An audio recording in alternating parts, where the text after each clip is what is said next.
प्यारे विद्यार्थियों, आज हम प्रभाववाद के अंतर्गत प्रभाववादी कलाकार एडवर्ड माने का अध्ययन करेंगे। एडवर्ड माने का जन्म 1832 ईस्वी में एक सधन परिवार में हुआ। उनके पिता न्यायाधीश थे। बचपन से ही एडवर्ड चित्रकार बनना चाहते थे और माता पिता से कहते थे कि यदि वे उनको अनुमति नहीं देंगे तो वे समुद्री यात्रा में शामिल होकर कहीं चले जाएंगे। माता पिता ने एडवर्ड को रियो डी जानेरो भेज दिया और सोचा कि इस सागर परिभ्रमण के अनुभव से शायद वे अपने निश्चय से परावृत होंगे, किंतु परिणाम बिल्कुल विपरीत रहा और चित्रकार बनने का माने का निश्चय अधिक पक्का हो गया। अंत में पिता की संपत्ति से वे चित्रकार कुत्यूर की चित्रशाला में प्रविष्ट हुए। 6 साल के अध्ययन से माने परंपरागत अंकन पद्धतियों से परिचित हो गए, किंतु उससे वे संतुष्ट नहीं थे और लुब्र संग्रहालय जाकर उन्होंने विख्यात कलाकृतियों का अध्ययन किया। बाद में वे जर्मनी व हॉलैंड गए, जहां फ्रांस हॉल्स के स्वच्छंद अंकन शैली से वे बहुत प्रभावित हुए। इटली जाकर उन्होंने पुनर्जागरणकालीन ख्यात नाम कलाकारों और वेलास्केस के चित्रों का अध्ययन किया, जिनमें से वेलास्के का माने पर सबसे अधिक प्रभाव पड़ा। आरंभ से ही माने यथार्थवाद की ओर आकृष्ट रहे। वे जब कुत्यूर के मार्गदर्शन में अध्ययन कर रहे थे, तब कुर्बे यथार्थवादी कला निर्मिति में व्यस्त थे।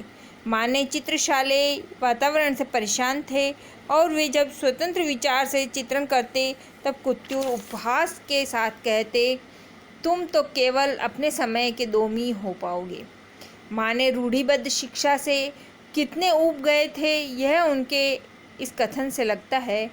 वे कहते, मेरी समझ में नहीं आता कि मैं यहाँ क्यों हूँ। आसपास जहाँ भी देखो सब हास्यास्पद बातें हो रही है, कृत्रिम प्रकाश, कृत्रिम छाया।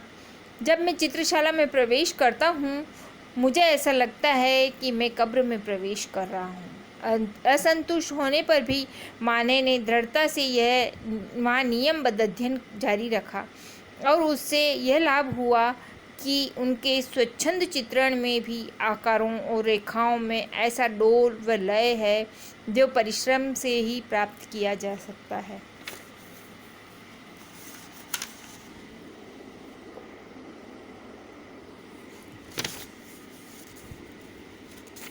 सबसे अधिक आलोचना माने के चित्रों में तृण के भोजन की हुई, जो अस्वीकृत चित्रों में से एक था।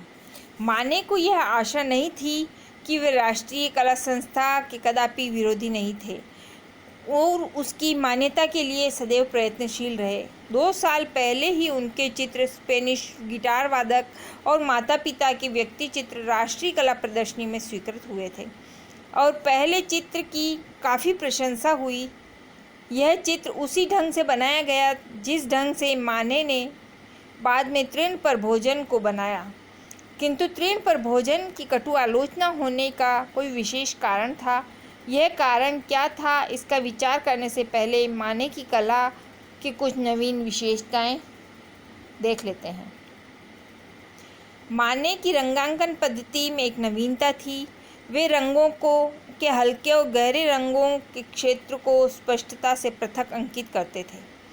हल्के क्षेत्र को क्रमशः गहरे क्षेत्र में परिवर्तित करने की परंपरागत पद्धति को उन्होंने तोड़ दिया।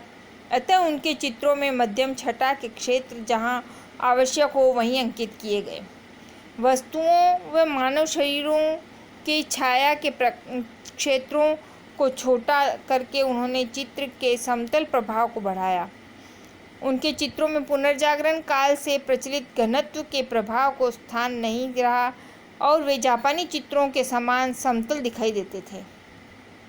कैरावेजियो से लेकर 17वीं सदी तक के चित्रों में कृत्रिम प्रकाश का प्रभाव रहा, क्योंकि ये चित्रकार वस्तु का रंगांकन करते समय रंग की सबसे हल्की से लेकर सबसे गहरी तक सभी छटाओं का प्रयोग करते थे।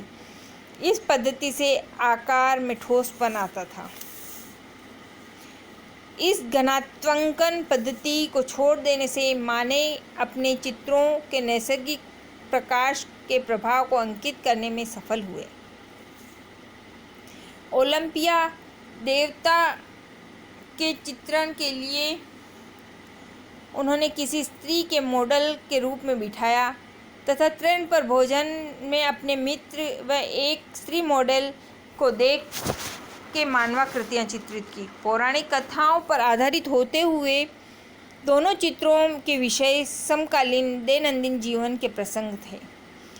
इससे माने ने यह सिद्ध किया कि प्राचीन कल्पनाओं को लेकर आधुनिक विषयों द्वारा समकालीन जीवन का सजीव चित्रण किया जा सकता है। प्रत्येक वस्तु को स्वतंत्र रूप से ठोस चित्रित करने के बजाय पूरी चित्रभूमि को हल्के गहरे क्षेत्रों में विभाजित करके उन सभी क्षेत्रों का संतुलित और संगतिपूर्ण संयोजन करने पर माने ने अपना ध्यान केंद्रित किया, जिससे माने के चित्रों का संपूर्ण प्रभाव रचनात्मक और मनोहर बन गया।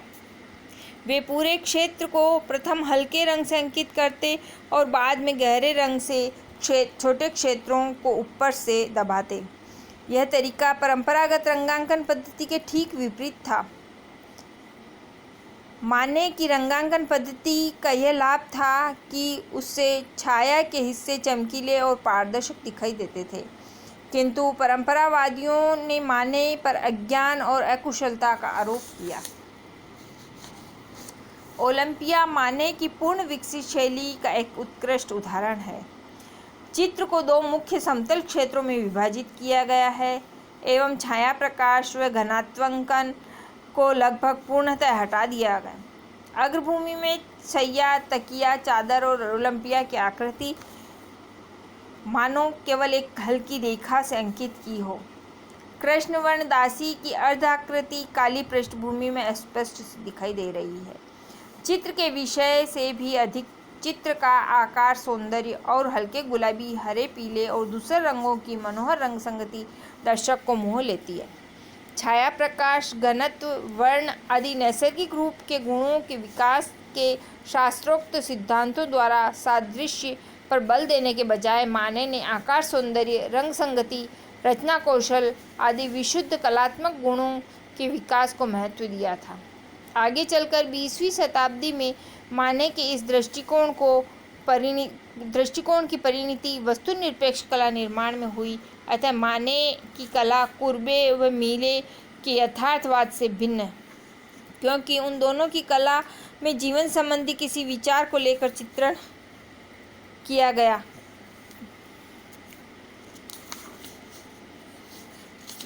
कुत्यूर व उनके अनुयायियों के यथार्थवाद के बारे में क्या विचार थे, यह उनकी चित्रशाला में चित्रित किए गए यथार्थवादी चित्र से अवगत होता है। एक चित्र में गंवार पोशाक वाला व्यक्ति ग्रीक मूर्ति के शीर्ष पर बैठ के मरे हुए सुअर का चित्र खींचते हुए दिखाया गया है। 1859 में जब माने ने अपना चित्र एथेंस पीने वाला राष्ट्रीय कला प्रदर्शनी के लिए भेजा, तब कुत्यूर ने उसको देखकर उपहास के साथ कहा, यह किसी एथेंस पीने वाले ने बनाया होगा। इस चित्र के बारे में माने ने लिखा है, मैंने पेरिस में ऊंचा टॉप पहने हुए किसी निर्धन घुमक्कड़ को देखा और उसको वेलास्के की सरलीकृत शैली में चित्रित किया। वेलास्के से माने बहुत प्रभावित थे। माने का यह चित्र स्वीकृत नहीं हुआ। 1865 ईस्वी की राष्ट्रीय कला प्रदर्शनी में माने का चित्र ओलंपिया स्वीकृत हुआ और कास्तान्यारी ने उसको ताश का पत्ता कहकर निंदा की। ओलंपिया की निंदा के बाद माने स्पेन गए। वहाँ रंगीला जीवन देखने को वे उत्सुक थे, किंतु वहाँ की परिस्थिति को प्रत्यक्ष देखकर वे निराश हो गए। कल्पना व यथार्थ दोनों सदैव एक दूसरे के परे होते हैं। 1866 की राष्ट्रीय कला प्रदर्शनी में उनका चित्र बांसुरी वाला स्वीकृत हुआ, किंतु 68 में दो चित्र तोते वाली स्त्री और एमिल जोला स्वीकृत हुए। एमिल जोला माने की चित्रकला के प्रशंसक थे और उन्होंने माने पर एक पुस्तक लिखी थी। जोला के व्यक्ति चित्र की पृष्ठभूमि में दीवार पर ओलंपिया की प्रतिकृति व जापानी छापा चित्र लगाए हैं। जापानी छापा चित्रों का प्रभाववाद के इतिहास में विशेष स्थान है। यूरोपीय चित्रकारों को जापानी छापा चित्रों का परिचय आकस्मिक रूप से हुआ था। जापानी कलाकार बारीक बाह्य रेखा से अंकित रूढ़िबद्ध आकारों के चित्रण करते थे, जबकि यूरोपीय चित्रकारों का रेखांकन स्वच्छंद था। जापानी कलाकार कल्पना से चित्रण करते थे और उनके चित्रों में छाया, प्रकाश व वातावरण का वास्तविक प्रभाव नहीं, जबकि यूरोपीय चित्रकार प्रत्यक्ष देखकर चित्रण करते थे। वास्तविक प्रभाव का पुनर्निर्माण उनकी कला का एक प्रमुख उद्देश्य था। इधर माने के चित्रों की समीक्षकों द्वारा कटु आलोचना होती रही और उधर उनके आसपास साहित्यिकों, नव कलाकारों और कला प्रेमियों के मंडल एकत्रित हो रहे थे। राष्ट्रीय कला प्रदर्शनी में माने के चित्रों की निंदा होने के पश्चात भी नव चित्रकारों के आदर्श नेता बन गए। ये सब चित्रकार और साहित्यिक पेरिस के जलपान गृह कॉफे गैरवा में मिलते व विचार गोष्ठी करते।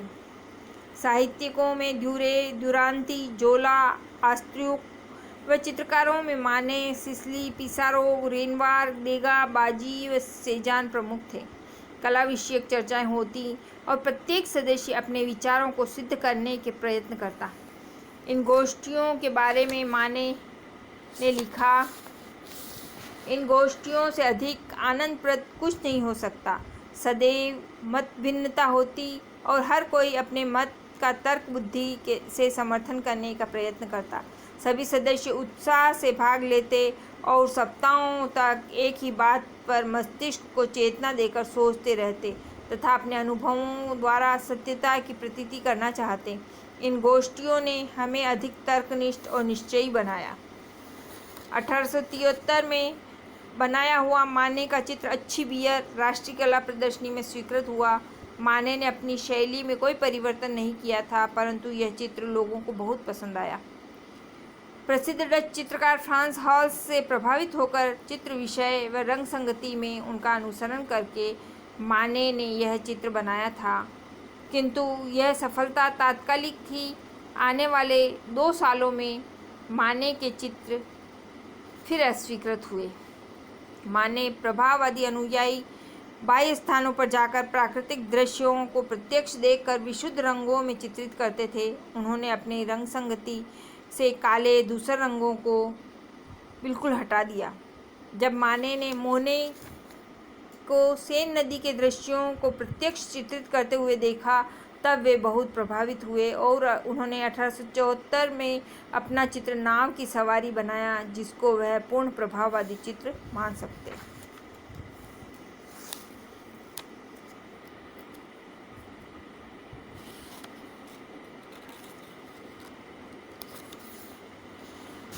कट्टर प्रभाववादी न होते अगर मोने, तो माने अगर कट्टर प्रभाववादी न होते तो यह एक ऐसे महान चित्रकार थे जैसे कोई अन्य प्रभाववादी नहीं थे।